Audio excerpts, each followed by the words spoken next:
दोस्तों, अगर आपके मन में ये सवाल आया है कि कौन पावरफुल होता है, आईएएस या आईपीएस, तो आज के इस वीडियो में आपका ये सवाल आसानी से क्लियर होने वाला है, क्योंकि हम देखने वाले किस बेसिस पे आप किसे पावरफुल समझेंगे और ऐसा कौन सा पॉइंट होता है जिसे आप समझकर ये समझ सकते हैं कि कौन पावरफुल है।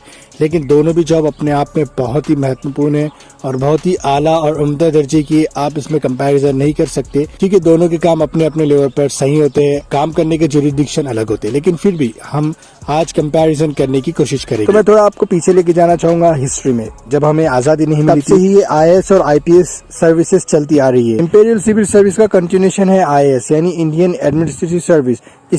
इस अथॉरिटी को कलेक्टर कहा जाता था। और इंपीरियल पुलिस, जिसे हमने चेंज किया है 1948 में, यानी गवर्नमेंट ने चेंज किया है, जिसे आज हम आईपीएस कहते हैं। तो ये चीजें थी थोड़ी सी हिस्ट्री।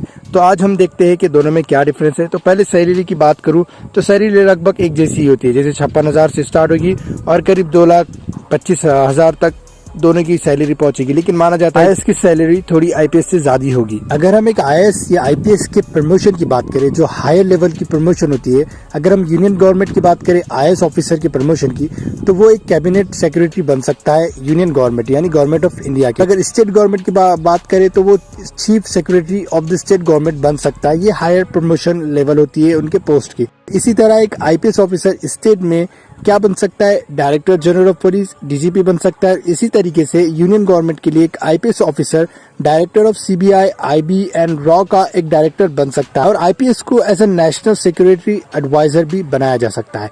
तो ये इनके कुछ पोस्ट है जो मैं आपको बताना चाहता था। तो थोड़ी सी हम रिक्रूटमेंट की बात कर लेते हैं। सिविल सर्विस एग्जामिनेशन ये यूपीएससी द्वारा कंडक्ट किया जाता है। इसके जरिए एक कैंडिडेट आईएएस या आईपीएस बन सकता है।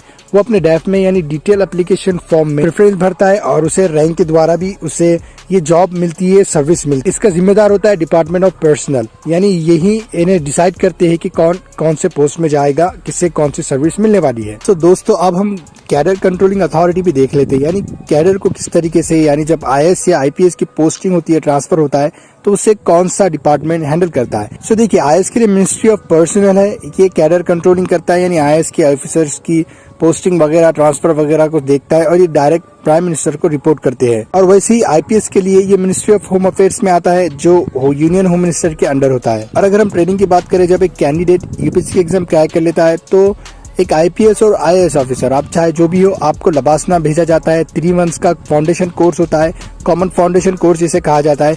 लेकिन उसके बाद जब आपके 3 महीने पूरे हो जाते हैं, तो आईपीएस ऑफिसर को हैदराबाद भेजा जाता है, जहां पर सरदार वल्लभ भाई पटेल नेशनल पुलिस एकेडमी है, वहां पर उनकी ट्रेनिंग होती है। दोस्तों, अब हम पावर एंड रिस्पॉन्सिबिलिटी की तरफ बढ़ते हैं, जिससे आप ये अंदाजा लगा सकते हैं कि कौन ज्यादा पावरफुल होगा। तो अगर हम एक आईएएस ऑफिसर की बात करें, जब फाउंडेशन कोर्स हो जाता है, ट्रेनिंग हो जाती है, तो कुछ अरसों के बाद, कुछ सालों के बाद, एक आईएएस ऑफिसर को डीएम बनने के बाद, डिस्ट्रिक्ट मजिस्ट्रेट बनने के बाद, ऐसा, और उसे कलेक्टर भी कहा जाता है, आपको पता है। सो वो कलेक्टर बनने के बाद वो कोऑर्डिनेटर कहलाता है, यानी उसे कोऑर्डिनेट करना होगा डिस्ट्रिक्ट लेवल के मीटिंग्स वगैरह में, डिसीजंस वगैरह में। और वो एक प्रिसाइडिंग अथॉरिटी भी होगा डिस्ट्रिक्ट लेवल कमेटीज और डिपार्टमेंटल मीटिंग में, यानी वो इन सारी चीजों में एक अथॉरिटी की तरह काम आएगा। और एक डीएम डिस्ट्रिक्ट पुलिस सिस्टम के लिए भी रिस्पॉन्सिबल होता है। और डिसीजन लेना, जैसे कर्फ्यू से रिलेटेड डिसीजन लेना, सेक्शन 144 से रिलेटेड डिसीजन लेना, ये डीएम के हाथ में ही होते हैं। और अगर हम एक आईपीएस ऑफिसर की बात करें, तो उसे सुप्रिंटेंडेंट ऑफ पुलिस के रूप में पोस्ट किया जाता है डिस्ट्रिक्ट में, और उन्हें कुछ रिस्पॉन्सिबिलिटी दी जाती है, जिससे वो लॉ और ऑर्डर को मेंटेन रखते हैं। और अगर हम ड्रेस कोड की बात करें, तो एक आईएएस ऑफिसर के लिए कोई स्पेशल यूनिफॉर्म नहीं होता है, एक फॉर्मल क्लॉथ्स वो पहन सकते हैं। लेकिन एक आईपीएस ऑफिसर को एक यूनिफॉर्म पहनना जरूरी होता है। अगर हम पावर की बात करें, तो एक आईएएस को ज्यादा पावर होते हैं, ऐसा समझा जाता है, क्योंकि आईएएस ऑफिसर के पास सारा डिस्ट्रिक्ट होता है हैंडल करने के लिए। वहीं एक आईपीएस ऑफिसर को एक डिपार्टमेंट की रिस्पॉन्सिबिलिटी दी जाती है, वो एक डिपार्टमेंट को हैंडल कर सकता है। लेकिन एक डीएम सारे डिपार्टमेंट को हैंडल करने की पावर रखता है डिस्ट्रिक्ट में। और एक डीएम हेड भी होता है पुलिस डिपार्टमेंट का और अदर डिपार्टमेंट का इन द डिस्ट्रिक्ट। तो दोस्तों, इस छोटे से वीडियो के जरिए मैं आपको बताना चाहता था कि कौन पावरफुल है। वैसे कंपैरिजन करना सही नहीं होगा। आपको जो बनना है, जो इंटरेस्ट होता है इंसान का, वो बन जाता है। चाहे आप आईएएस बनना चाहो या आईपीएस बनना चाहो, अपने आप में गर्व की बात है, क्योंकि दोनों भी सर्विसेज लाजवाब होती है। आपको ये वीडियो कैसा लगा मुझे कमेंट में बताएं, और आपको क्या लगता है कौन पावरफुल होगा, या ये कंपैरिजन करना ही बुरी बात है, मुझे जरूर बताएं कमेंट में, और वीडियो को लाइक जरूर कर दें।